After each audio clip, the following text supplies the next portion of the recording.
Bon, donc voilà, l'une des premières maquettes, si tu veux, pour la place, c'est celle-ci, que j'ai dans ma main. Maintenant, pourquoi je l'ai fait si petit? Parce que justement, quand je les ai dans la main, donc par conséquent, devant moi, j'ai quand même un rapport à ces volumes, un espace énorme.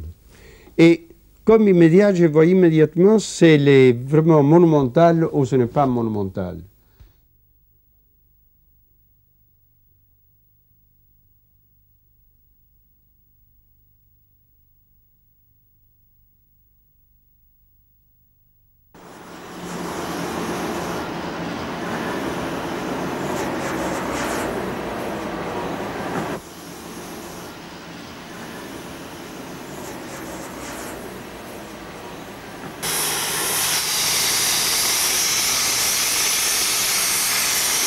Ça va? C'est là, monsieur, c'est lui qui on a travaillé ensemble, qui a tout fait, toute la partie de la partie météorologique. Ben donc je fais les plans et puis on soigne tout le. Ça c'est le créateur et maintenant je suis le réalisateur. Enfin, oui, il y a la création. C'est comme ça. La main gauche et la main droite. D'accord. C'est les associés. Associés. Sans l'un, il ne peut rien faire sans l'autre.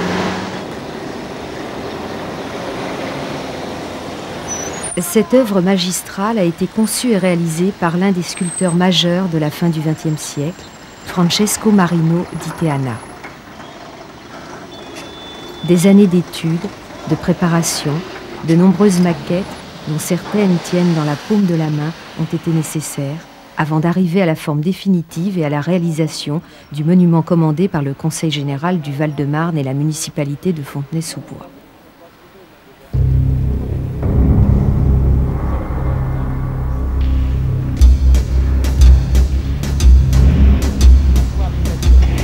Ces multiples maquettes, Di Teana les réalise dans la quiétude de son atelier de Périgny-sur-Yerres. Dans sa forge, aime-t-il à dire.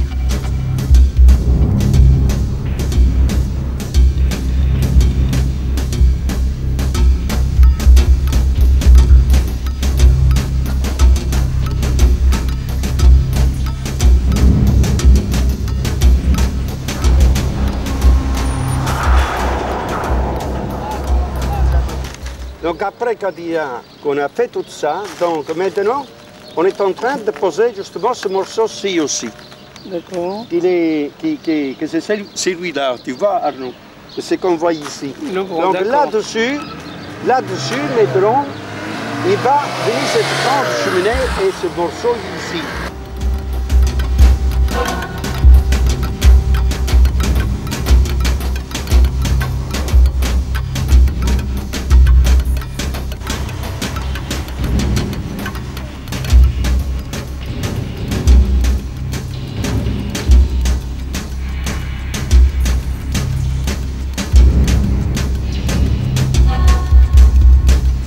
Ce forgeron sublime n'est pas un homme de discours, mais quand il s'exprime sur la sculpture, sur son œuvre, sur les grands artistes de l'Antiquité et de la Renaissance ou de la France classique qu'il admire, il le fait avec une foi totale, tout comme l'est son engagement physique sur le chantier. Vito, regarde s'il y a la cale là-dessous, viens.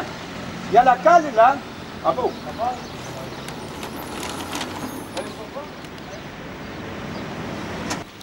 Lorsque Di Teana, mathématicien, architecte et sculpteur, sort de son atelier, il dirige ses pas vers l'usine où pendant des mois il travaille avec ses compagnons dans une ambiance fraternelle, au milieu du tintamarre des marteaux, des ponts roulants, des chocs de l'acier, des gerbes d'étincelles et des cheminées.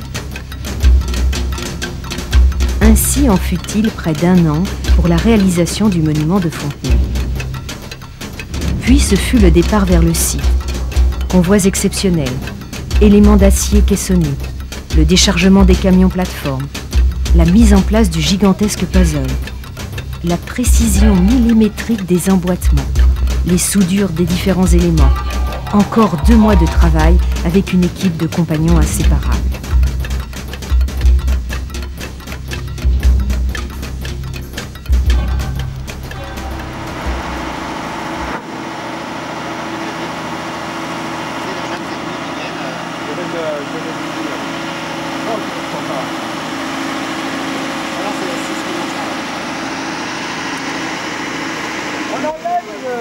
ouais, sans ça va... Ouais, parce que sinon, oui.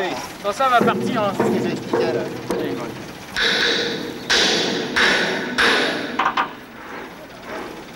Parce que Ça, ils sinon, vont pas me la laisser. Hein.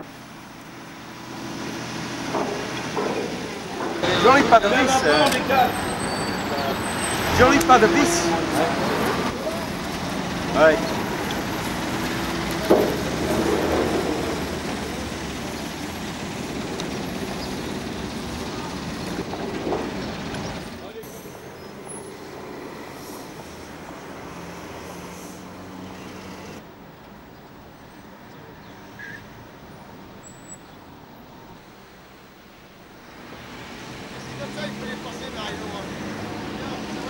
La mise en place d'une sculpture est le meilleur moment dans la réalisation de l'œuvre, répète volontiers Diteana. Instant d'exaltation où chacun se dépasse et s'oublie pour l'œuvre, pour donner le meilleur de soi. Alors, le sculpteur et ses aides dansent une sorte de ballet moderne, autour et dans la sculpture, et leurs gestes quotidiens s'accompagnent de la musique des bruits. C'est des costains. C'est des costains.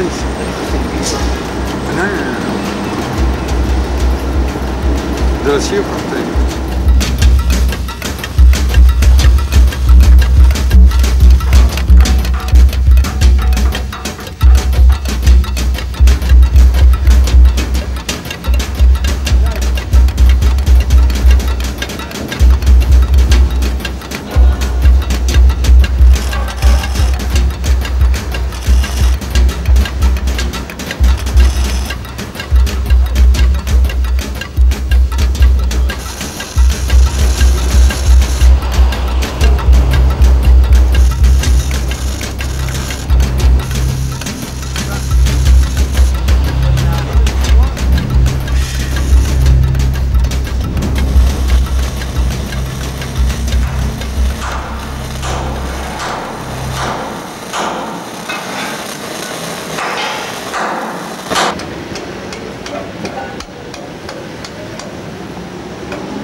C'est bon?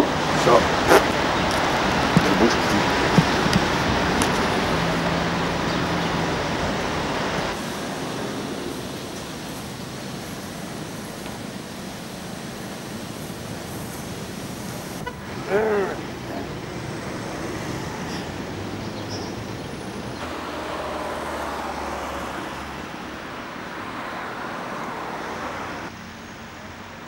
Jean-Louis, t'en as un devant toi là, juste devant toi.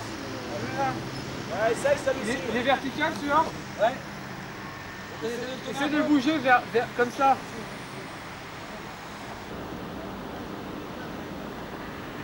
La nuit tombée, c'est le moment de la mise en place des éclairages, mariage nocturne, de fée électricité et de l'art. Ah, là c'est bon. C'est bon là. Là c'est plus haut, un peu plus haut encore. J'étais plus haut. Là, On était comme ça tout à l'heure. On était comme ça tout à l'heure.